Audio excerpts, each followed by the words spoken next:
कि सीएसएस में हमारी नुमाइंदगी ना होने के बराबर है। तो मैं ये समझता हूँ कि सीएसएस एक वो चीज़ है कि जिसमें आपको एक बहुत बड़े कैनवस पे काम करने का मौका मिलता है। तो मैं कहूँगा कि इसमें दो चीज़ें हैं।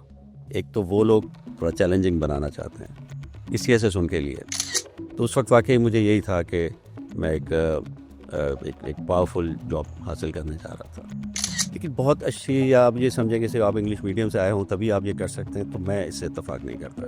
खासतौर हमारी मेमन बरादरी में कि इसको यंग एज से लोगों में इनकलकेट नहीं किया जाता। सीएसएस उन लोगों के लिए है कि जो पैसे को सिर्फ अपना मतमाय नज़र नहीं समझते। हम अप्लाई करेंगे और हम देखेंगे उनमें एप्टीट्यूड है तो हम उनको एक अच्छा सा स्टाइपेंड देंगे। जिसने ताज़ा ग्रेजुएशन किया हो और गुड सेकंड डिवीज़न में किया हो तो वो उसके लिए एस्पायर कर सकता है कि वो मेहनत करके इसको क्लियर कर सकता है। सर सीएसएस में जिस तरह आपने कहा कि आफ्टर ये देखने में बड़ा मुश्किल लग रहा है, लेकिन इतना मुश्किल है नहीं। अस्सलाम वालेकुम, मैं हूं आपकी होस्ट डॉक्टर हिरानीज बुम्बिया। I am a female consultant urologist and a vice president in women professional forum. और आज हमारे साथ गेस्ट हैं मिस्टर मोहम्मद यूनुस धागा साहब। Yunus Dhaga Sahab is a distinguished leader and with decades of experience in public administration, policy, and economic development in Pakistan. He is a career civil servant who has served in Pakistan Administrative Service since 1985, handling challenging assignments across energy, finance, commerce, trade diplomacy, and public administration.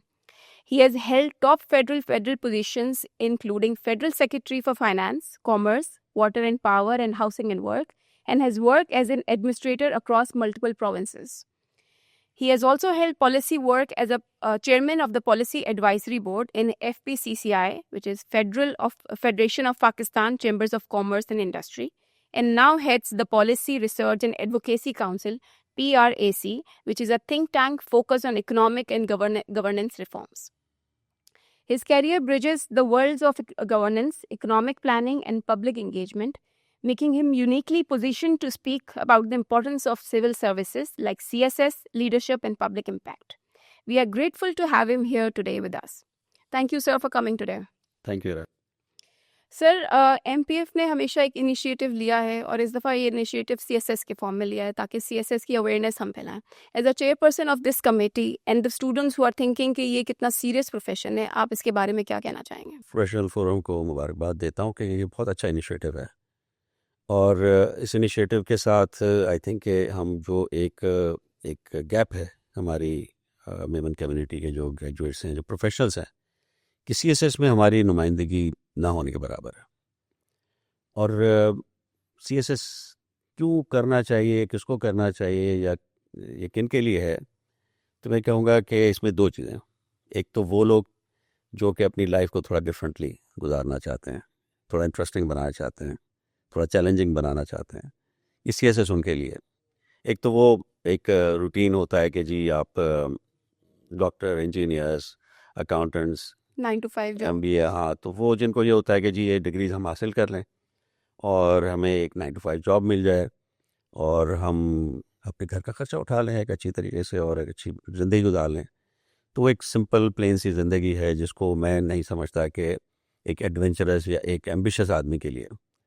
तो मेरा ये ख्याल है, आपका ख्याल different हो सकता है। तो मैं ये समझता हूँ कि सीएसएस एक वो चीज़ है कि जिसमें आपको एक बहुत बड़े कैनवस पे काम करने का मौका मिलता है, जो आपको एक आम एक प्रोफेशनल लाइफ में बहुत उस तरह का मौका नहीं मिलता। और दूसरा, सीएसएस उन लोगों के लिए है कि जो पैसे को सिर्फ अपना मतमाय नज़र नहीं समझते, कि जो समझते हैं कि सिर्फ उनको पैसा बनाना ही लाइफ का एक एम है। ये सीएसएस उनके लिए नहीं है, अनलेस के वो जो हमारी जो खराबियाँ हैं सीएसएस की उसमें बिलीव करते हो, लेकिन जो एक अच्छी क्लीन, अच्छी रिस्पेक्टेबल लाइफ गुजारना चाहते हैं एक अच्छी इमेज के साथ, तो वो फिर पैसा इज़ नॉट दी, जिसको कहना चाहिए आउटकम, यहाँ पे वो पैसा इतना नहीं हो मिलता। तो ये दो जो लोग भी कि पैसे को इतना इम्पोर्टेंट नहीं समझते, और दूसरा है कि एक लाइफ में बहुत इंटरेस्टिंग चैलेंजिंग काम करना चाहते हैं, अपने लिए एक पोजीशन लेना चाहते हैं सोसाइटी में, सीएसएस उनके लिए।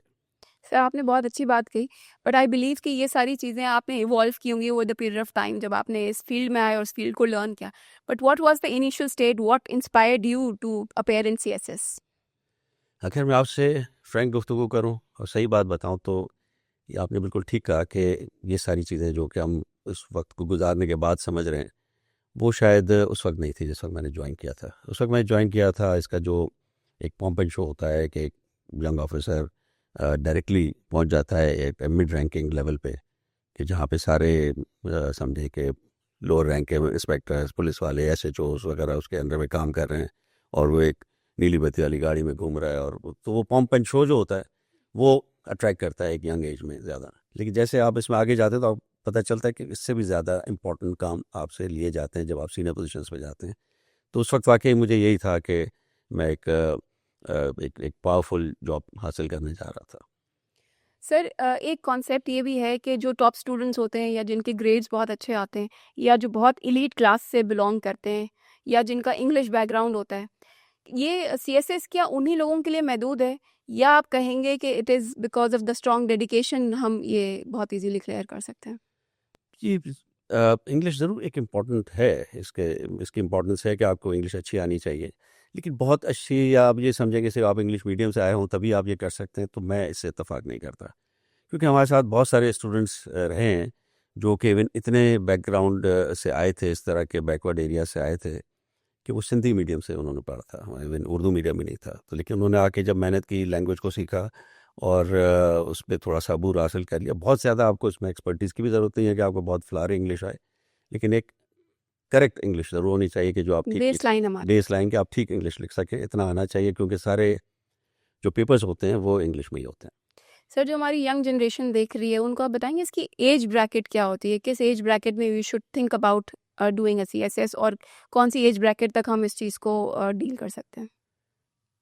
कराची का अनफॉर्चुनेटली ये है, और ख़ासतौर हमारी मेमन बरादरी में, कि इसको यंग एज से लोगों में इनकलकेट नहीं किया जाता।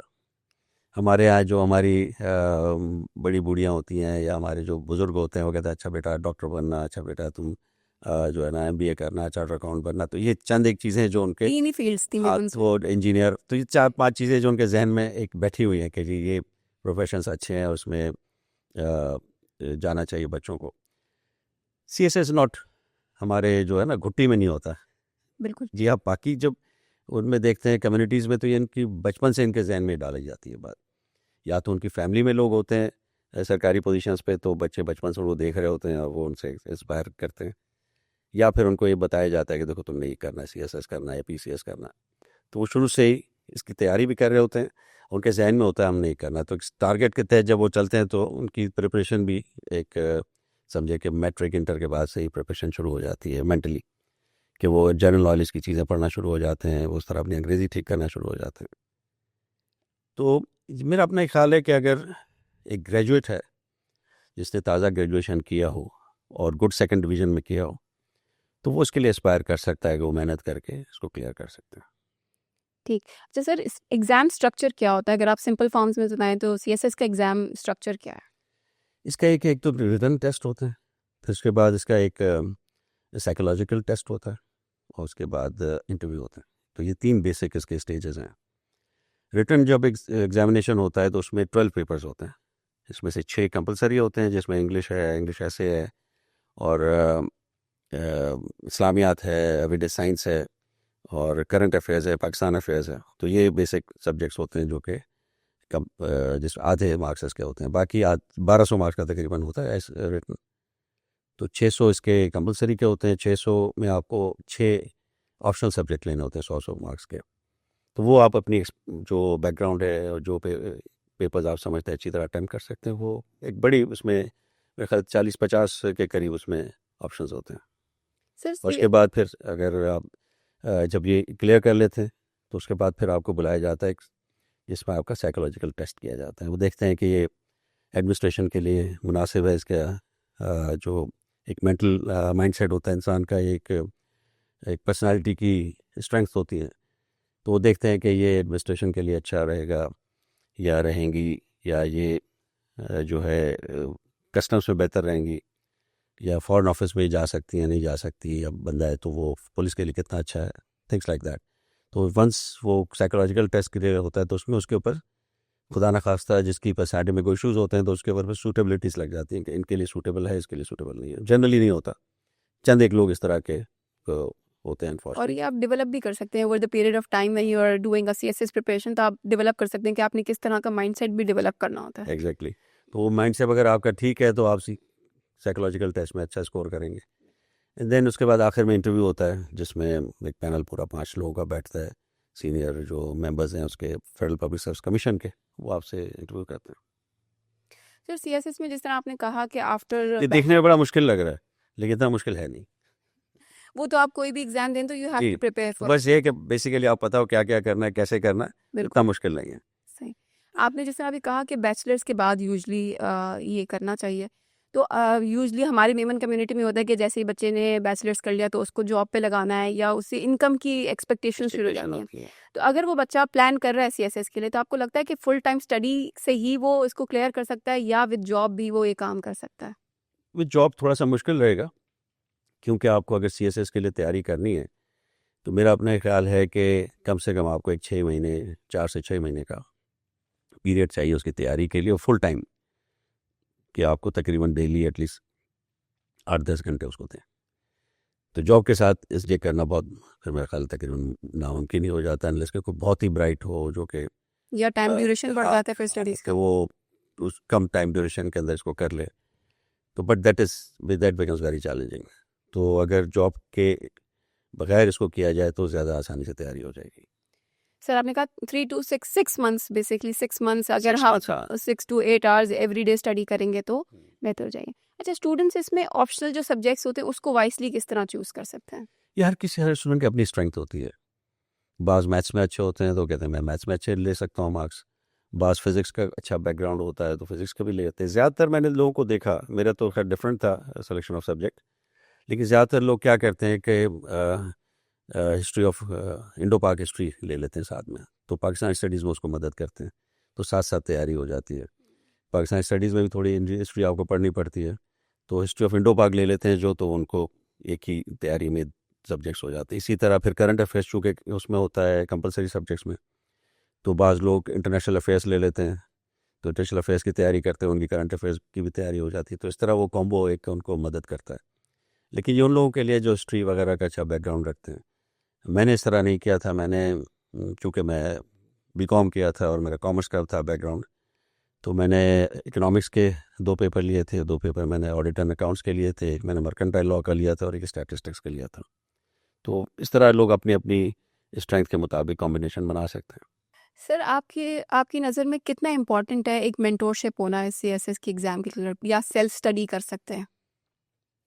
थोड़ा सा अंडरस्टैंडिंग ज़रूरी है सीएसएस के लिए क्योंकि बाज़ ऐसी चीज़ें होती हैं कि एक जो बिल्कुल ही पहली दफ़ा जिसका कोई एक्सपीरियंस होता है, पहले उसने कभी तैयारी नहीं की होती है या किसी को तैयारी करते हुए नहीं देखा होता, तो एक उसके लिए गाइडलाइन के लिए एक गाइडलाइन इनिशियल बहुत ज़रूरी है। उसके बाद तो खैर तैयारी अपनी ही होती है, इसको कोई भी आपको घोल के नहीं पढ़ा सकता, आपको जिस तरह की उसकी तैयारी करनी है, तो प्रिपरेशन तो अपनी ही होती है और हर स्टूडेंट की। लेकिन ये कि गाइडलाइन शुरू में लेना ज़रूरी होता है कि आपको पता हो कि आप ताकि वक्त ज़ाया ना करें, कोई ऐसी चीज़ें ना पढ़ें जिसकी ज़रूरत नहीं है, या जो ज़रूरी चीज़ें उनको मिस ना करें। तो ये या दोनों उसको टाइम बाउंड करके जिस तरह सिलेबस की रिक्वायरमेंट है तभी वो 6 months या 9 या months में पूरा कर सकते हैं तो हम। वो एक उसको गाइडलाइन मिल जाती है कि किसी से क्या इंपॉर्टेंस है, कि उसको कहाँ से पढ़ना चाहिए, किस चीज़ के लिए कहाँ मदद लेनी चाहिए, तो वो सोर्सेज का आपको पता चल जाता है। एक सिलेबस के जो पैरामीटर्स होते हैं उसका पता चल जाता है कि आपको कितनी पढ़ाई करनी है, किस जगह से करनी है, कौन से सोर्सेज अच्छे हैं, और उसके बाद फिर then it's your own effort, तो फिर मेहनत तो अपनी है। और सर और जो अभी आपने थोड़ी देर पहले मुझसे एक सवाल किया था कि जॉब के साथ इसको किया जा सकता है, नहीं किया जा सकता, तो उसमें हम जो मेमन प्रोफेशनल फोरम पे हम सीएसएस का जो प्रोग्राम बना रहे हैं, तो उसमें हमने इस चीज़ को मद्देनज़र रखा है कि ऐसे बहुत सारे हमारे जो एस्पिरेंट्स होंगे जो करना चाहते हैं सीएसएस, लेकिन अपनी किसी जॉब की वजह से वो नहीं कर पा रहे, वक्त नहीं दे पा रहे या जॉब छोड़ नहीं सकते फ़िलहाल, तो उसके लिए हमने एक स्टाइपेंड का प्रोग्राम किया कि जिसके तहत हम जो जिनमें एप्टीट्यूड नज़र आएगा हमें अप्लाई करेंगे और हम देखेंगे उनमें एप्टीट्यूड है, तो हम उनको एक अच्छा सा स्टाइपेंड देंगे कि जो वो अपनी जॉब को अगर थोड़ी देर के लिए स्विच करना चाहते हैं, थोड़ी देर के लिए बंद करना चाहते हैं, तो वो स्टाइपेंड के साथ गुजारा कर लें और सीएसएस की तैयारी करें। अच्छा सर ये आपने जो अभी बताया एमपीएफ का जो आप स्टाइपेंड देंगे तो इसका तरीका क्या है? स्टूडेंट्स इसमें किस तरह इनरोल हो सकते हैं या आप लोग इसको किस तरह जज करेंगे कि किन स्टूडेंट्स को आप स्टाइपेंड देंगे, किन स्टूडेंट्स को आप प्रिपेयर करेंगे? हम जितनी भी मेमन जमाते हैं उनमें ये हम इसको अब सर्कुलेट कर रहे हैं, इंशाल्लाह आने वाले 1-2 हफ्ते के अंदर ये सारा सर्कुलेट होगा, और एक हम इनका इवेंट करना चाहते हैं फरवरी में, तो फरवरी में जस्ट वो इवेंट होगा, उसमें जो पार्टिसिपेट करेंगे उनको हम फॉर्म्स देंगे वहाँ पे, उन फॉर्म के ज़रिए वो अपनी जो है विलिंगनेस ज़ाहिर करेंगे। और अगर उसमें ऐसे ऐसे हैं जो जॉब कर रहे हैं और जो स्टाइपेंड भी चाहते हैं तो स्टाइपेंड के लिए भी अप्लाई कर देंगे।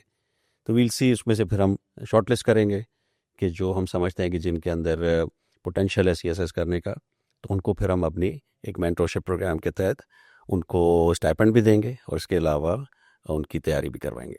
सर, आपको क्या लगता है क्या स्टूडेंट्स में क्वालिटी होनी चाहिए जो इस चीज़ में उनको बेटर रिजल्ट्स अचीव करने में हेल्प करेगी? देखिए, एक तो ये है कि सबसे पहला एक पैशन होना चाहिए कि मुझे करना है। तो पैशन जब होता है ना तो बहुत सारी चीज़ें आसान लगती हैं। जब पैशन नहीं होता, आदमी डबल माइंडेड होता है, तो फिर चीज़ें मुश्किल लगनी शुरू हो जाती है। पैशन होता है तो बहुत सारी चीज़ें आसान हो जाती हैं, आपको रात जागना भी आसान हो जाता है, आपको ज़्यादा पढ़ना भी आसान हो जाता है।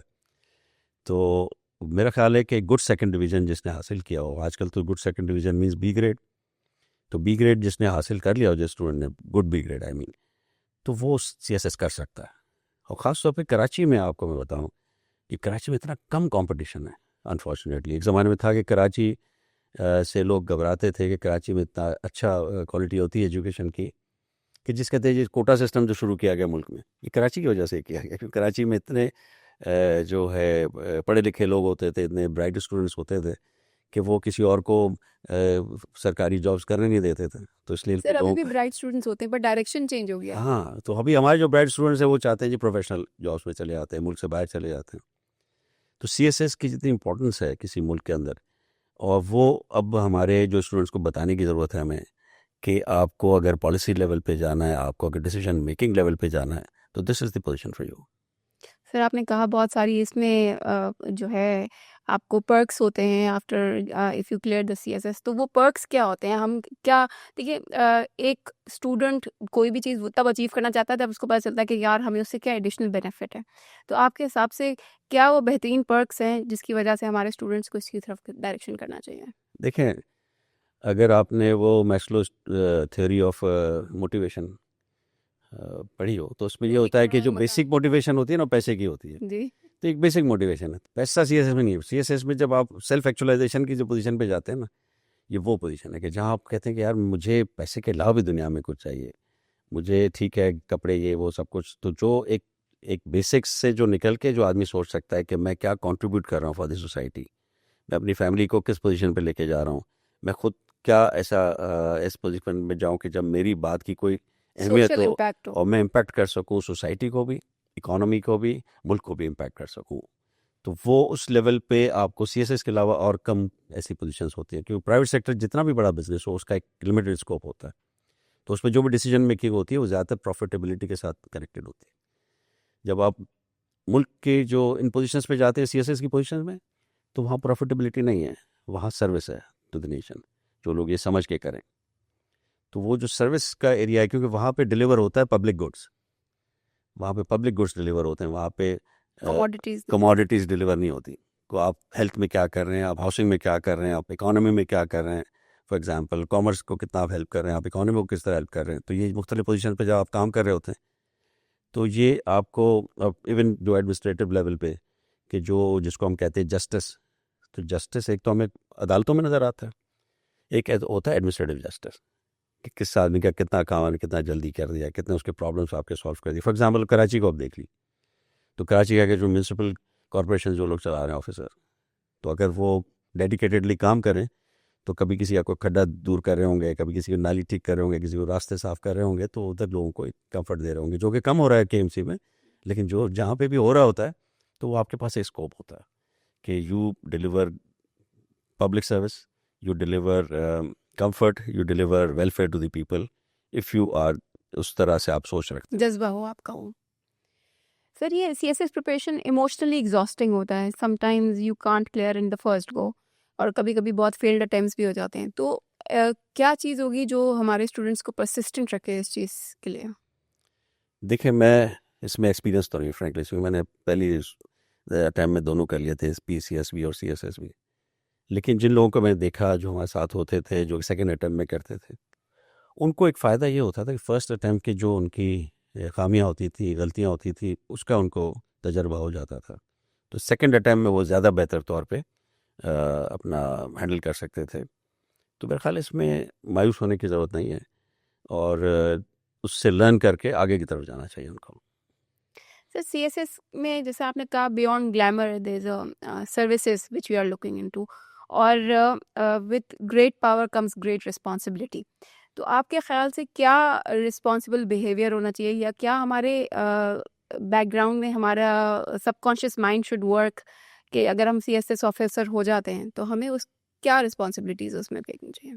देखिए, we are fortunate in the sense that we belong to a community जो पब्लिक सर्विस में बिलीव करती है। हमारे यहाँ जितनी फिलंथ्रॉपी है, हमारे जो बड़े हैं उन्होंने कॉलेजेस, स्कूल्स, हॉस्पिटल्स आज तक भी बना रहे हैं, पहले भी बनाए, और इस मुल्क के लिए, शहर के लिए दाऊद कॉलेज आप देख लें, आप आदमजी कॉलेजेस देख लें, ऐसे स्कूल्स इस बेशुमार हैं, हर जमात के अपने स्कूल्स हैं। और इसके अलावा जितने मेडिकल कुतियाना मेमन, बाटवा मेमन, हर जमात अपनी अपनी हॉस्पिटल्स, डिस्पेंसरीज बनाई हुई हैं। तो ये जज्बा हमारी एज ए कम्युनिटी हम में। तो इस जज्बे के साथ अगर हम सीएसएस में एंटर जब होते हैं, तो वही जज्बा अगर हम रखें और उसको अपने अंदर रखें कि जी we are here to serve, apart from the fact कि आपको खुद भी ग्लैमर भी मिल रहा होता है, अच्छी पोजीशन से मिल रही होती है, एक रिस्पेक्ट भी मिल रही होती है सोसाइटी में, but the same time your purpose should not be end of it कि जी अब मुझे एक अच्छी पोजीशन मिल गई, मैं इस पर जाके बैठ गया हूँ, बस that is the end of it. उसके बाद देन उसको डिलीवर करना और उससे मजीद सेटिस्फेक्शन लेना। एक तो सेटिस्फेक्शन ये होती है ना कि आपने सीएसएस कर लिया, आपको अच्छी पोजीशन मिल गई, अच्छी गाड़ी मिल गई, आप जा रहे हैं, आपको बड़ा प्रोटोकॉल मिल रहा है। Then try to get more satisfaction out of it in the sense कि भाई जब आप सर्व करते हैं लोगों को, जब आप अच्छे काम कर रहे होते हैं, जब लोग आपसे जो है एक उनकी तकालीफ आप दूर कर रहे होते हैं, तो उससे जो आपको सेटिस्फेक्शन मिलती है वो आपका और बढ़ा देती है, जिसको कहते हैं कमिटमेंट टू योर जॉब। तो ये इस तरह की हमें सोच रखना चाहिए कि बीइंग मेमन्स we have been trained to serve the people, और वही हमारा एज ए कम्युनिटी रोल होना चाहिए इन सीएसएस। सर आपको लगता है कि पाकिस्तान में अभी भी सीएसएस करना वर्थ है? क्योंकि जो आप सर्कमस्टांसेस देखें बहुत सारी चीज़ों में the system is not working the way it should work. और कभी कभी हम ये भी कहते हैं कि अगर सोशल मीडिया इतना पावरफुल है, this is the pros and cons both of both sides. तो आपको लगता है कि जब सोशल मीडिया इतना पावरफुल है तो वी हैव मोर वॉइस, तो हम उस चीज़ को और बेहतर कर सकते हैं, या system is not working properly तो हमारा वो इम्पैक्ट नहीं होगा, या हम वो उस तरीके से काम नहीं कर पाएंगे जिस तरह हम कर सकते हैं? तो do you think still it is worth doing CSS in Pakistan? देखें, जो भी सर्विस पब्लिक सर्विस डिलीवरी होनी है वो होनी है थ्रू ब्यूरोक्रेसी और सिविल सर्विसेज। सिविल सर्विसेज के लोगों ने ही अल्टीमेटली वो डिलीवर करना है। उनको आप अच्छा कहें, बुरा कहें, उनमें करप्शन के भी शिकायतें हैं, उसको दूर करने की ज़रूरत है, उनमें इनएफिशिएंसी की भी शिकायतें हैं, उनको दूर करने की ज़रूरत है। वो सब चीज़ें हैं, as a society we know that. Role as an individual when you are part of the system and you are working there, तो जो भी डिफरेंस आप अपने तौर पे कर सकते हैं वो आपको करते रहना चाहिए। ये नहीं सोचना चाहिए कि I am part of such a big inefficient system, तो ये तो कुछ डिलीवर कर नहीं पा रहा, तो मैंने इधर आके क्या करना है। नहीं, एक आदमी भी फ़र्क डालता है, अपने स्फेयर में फ़र्क डालता है। अगर आप फ़र्ज़ कीजिए you are serving A sub division, उस सब डिवीज़न के अंदर 2 लाख लोग रहते हैं, तो ठीक है 24 करोड़ को तो आप फ़ायदा नहीं पहुंचा सकते, लेकिन वो 2 लाख लोगों की जो भी डे टू डे इश्यूज़ को आप रिजॉल्व कर सकते हैं, तो it's a specially big service. हाँ, स्पेशली जब आप लीडिंग एक पोजीशन में हैं तो जी। आप उस को तो सही कर सकते हैं तो जो डिपार्टमेंट। भी किसी को आप थोड़ा सा भी कंफर्ट पहुंचा सकते हैं, ईज क्रिएट कर सकते हैं उसकी लाइफ में, तो वो आप करने का आपको मौका होता है। वो आप ये नहीं कह सकते कि यार ये तो मैं एक बहुत ही करप्ट इनएफिशिएंट सिस्टम में बैठा हूँ, क्या कर सकता हूँ मैं। नहीं, आपको जो रोल मिला हुआ आप उस रोल के अंदर डिलीवर कर सकते हैं, और जिस हद तक भी कर सकते हैं। अगर आप फर्ज कीजिए आपका एम्बिशन है कि मैं 100% करूँ, और उसमें से अगर आप 50% भी डिलीवर कर जाते हैं, तो it's a big difference you make to that, to those people जिसको आप जिसको कहना चाहिए कि खिदमत के लिए आप मुकर्रर किए गए हैं। सर ये एमपीएफ ने एक अवेयरनेस प्रोग्राम इनिशिएट किया। आपको क्या लगता है कि क्यों उसकी ज़रूरत पेश आई है कि एक वीमेन प्रोफेशनल फोरम इस चीज़ को सोच रहा है कि सीएसएस करना चाहिए या इसकी अवेयरनेस फैलानी चाहिए हमारी कम्युनिटी में? देखिए, हमारी कम्युनिटी ने हर जिस भी शोबे में गए उन्होंने बहुत अच्छे जिसको कहना चाहिए कॉन्ट्रीब्यूशंस किए हैं। फॉर एग्जांपल डॉक्टर्स, पाकिस्तान से लेकर अमेरिका तक आपको अच्छे से अच्छे डॉक्टर्स मिलते हैं, जो कि हमारी कम्युनिटी के लिए एक बाइस फ़ख्र है। अच्छे से अच्छे इंजीनियर हैं, आर्किटेक्ट्स हैं। इसके अलावा अकाउंटिंग और फाइनेंस में तो बहुत लोग हैं हमारे, बैंक्स में, कॉरपोरेशंस में, हर जगह पर हैं। बिजनेस में तो जैसे अभी हमने पीआईए की प्राइवेटाइजेशन, दोनों तरफ वीमेंस थे। तो we have a big role to play in our economy, और हमने प्ले किया है। मुल्क की खिदमत भी की है और अच्छे से अच्छे हमने स्टाफ भी दिए। एक एरिया है जहाँ पे हमने ब्लैंक छोड़ा हुआ है, गैप छोड़ा हुआ है, जहाँ पे हमारी कोई कंट्रीब्यूशन एज सच नहीं है कि हमने सीएसएस में उस तरह लोग नहीं दिए। तो हमारी जो कंट्रीब्यूशंस रही हैं, हमारी सोसाइटी, हमारी कम्युनिटी का जो एक बैकग्राउंड रहा है कि हमारे ज़्यादातर लोग जो है नीट क्लीन होते हैं, समझे जाते हैं, ईमानदार होते हैं, और बहुत कम ऐसा हुआ है कि इनसे कोई लोगों को शिकायत हुई। इसीलिए आपको ज़्यादातर कंपनियों में इस वक्त CFOs मेमल्स होते हैं। तो ये एक हमारी स्ट्रेंथ है, being honest and being reliable. तो जहाँ पे आपकी ज़्यादा से ज़्यादा आप इम्पैक्ट डाल सकते हैं इस मुल्क के ऊपर और इस मुल्क के लोगों के ऊपर, तो वो CSS है, और उसको हमने खाली छोड़ा हुआ है। तो ये अब रियलाइजेशन है हमारी लीडरशिप में भी, हमारे सीनियर्स में भी, और ख़ास तौर पे हमारे मेमन प्रोफेशनल फोरम पे, कि ये अब हमने गैप नहीं छोड़ना है, और हमने कोशिश ये करनी है कि इस एरिया में भी हमारे लोग आगे बढ़ें, ताकि ये जो हमारी एक कम्युनिटी की क्वालिटी है टू सर्व, वो हमें लोगों को नज़र आए कि जी CSS में भी जब मेमर्स आते हैं तो ये सर्व करते हैं और अच्छा से अच्छा परफॉर्म करते हैं। इंशाल्लाह। आपको क्या लगता है कि ये जो प्लेटफॉर्म्स हैं, social media, podcast, Facebook and all this kind of things, ये हमारी इंफॉर्मेशन में, या जो हम सीएसएस के बारे में we want to bridge the gap, उसमें ये कितनी ये चीज़ें हेल्प कर सकती ये बहुत हेल्प करती है, क्योंकि इस वक्त सबसे बड़ा मसला है मिसकंसेप्शंस का, कि लोगों का ये ख्याल है कि जी CSS या तो बहुत मुश्किल है करना, नंबर 1, हम नहीं कर सकते, या दूसरा ये होता है कि यार ये सरकारी नौकरी हमारा काम नहीं है, तो बड़े करप्शन और गलत लोग होते हैं, इससे दूर रहो। तीसरा ये कि ये यार शायद सिफारिश पे ही मिलता है, हमारी तो कोई सिफारिश नहीं है, हमें कैसे मिलेगा। तो ये 3-4 किस्म के जो मिसकंसेप्शन है, जिसकी वजह से लोग अटैम्प्ट ही नहीं करते, सोचते ही नहीं इसके बारे में। तो एटलीस्ट हमारे पॉडकास्ट, हमारी गुफ्तगू करने से लोग सोचना ज़रूर शुरू करेंगे। हमें ये ज़रूर लोगों को बता देना चाहिए कि ठीक है, सिंध पब्लिक सर्विस कमीशन के बारे में आप कह सकते हैं कि यहाँ तो जॉब्स जो हैं वो उस तरह मेरिट पे नहीं मिलती, लेकिन फेडरल पब्लिक सर्विस कमीशन जहाँ CSS की जो हम बात करें वो 100% मेरिट पे होता है, आज तक चल रहा है। ये एक बड़ी बात है कि हमारे मुल्क में बाकी सारी चीज़ों के बारे में आप कह सकते हैं कि शायद वहाँ पे इतनी मेरिट ना हो, लेकिन CSS और FPC में ये इन्होंने मेरिट अभी रखी हुई है अभी तक। तो इसलिए उसको ये सोचना कि इसमें आपको सिफारिश की ज़रूरत नहीं है जॉब लेने के लिए, ये आपकी प्योरली आपकी मेहनत होगी। सेकेंडली, ये इतना मुश्किल नहीं है, तैयारी ज़रूर करनी चाहिए इसकी, और एक इसके लिए एक जिसको कहना चाहिए कि बहुत आसान भी नहीं है, बट सच नामुमकिन नहीं है, या you don't have to be a very bright student क्या आप कहें जी सिर्फ ये A+ वाले ही सिर्फ ले सकते हैं इसमें, जो अटेम्प्ट कर सकते हैं। और थर्डली ये कि सरकारी जॉब में हर आदमी गलत नहीं होता, अच्छे लोग भी होते हैं। तो इफ़ यू आर खुद आप ठीक काम करना चाहते हो तो आपको कुछ ज़बरदस्ती आपसे कोई गलत काम नहीं करवा सकता। तो इससे घबराना या डरना नहीं चाहिए। एक एफर्ट आप अपनी जो ज़ात के मुताबिक जितना आप अच्छा काम कर सकते हैं करें, और हर किस्म के लोग होते हैं CSS में, बड़े अच्छे ईमानदार लोग भी हैं और बड़े डेडिकेटेड मेहनत करने वाले भी लोग हैं, तो आप उन ग्रुप में शामिल हो सकते हैं। तो CSS इज़ नॉट समथिंग कि जो आप कहें कि एक ख़ास किस्म के ग्रुप के लिए है, या बहुत बड़े सिफारशियों के लिए, या बहुत एलीट क्लास जैसे हमने थोड़ी देर पहले कहा उनके लिए है। ऐसा नहीं है। इस वक्त आप CSS में देखें तो बहुत गरीब घरानों के लोग भी आते हैं, बहुत देही इलाकों के, बड़ी मुश्किल से जिन्होंने पढ़ाई की होती है, कोई उर्दू मीडियम बैकग्राउंड, कोई सिंधी मीडियम से भी आते हैं, तो मेहनत करके कर लेते हैं। तो as such it is not something जिसको आप कहें इम्पॉसिबल किस्म की चीज़ है कि जो थोड़ी तैयारी या मेहनत से ना हो सके। Sir, what would be one piece of advice to your CSS aspirants? मैंने जैसे शुरू में अर्ज़ किया कि इसके लिए आपको पैशन होना चाहिए, एक जज्बा होना चाहिए। ये कहने को तो बड़ी एक फ़िल्मी सी बात लगती है, रूटीन सी, कि जी खिदमत का जज्बा, लेकिन ये वाक़ई खिदमत का जज्बा होना चाहिए। वरना आप यू आर नॉट मतलब जहाँ पे आप बहुत पैसे नहीं कमा सकते हैं। मतलब जब रिटायर होता है जो एक सिविल सर्वेंट, तो उसकी तनख्वाह को 5-6 लाख रुपए होती है 22 ग्रेड में। 5-6 लाख आप कॉर्पोरेट लेवल पे मिड रैंकिंग जो है उस पर ले सकते हैं।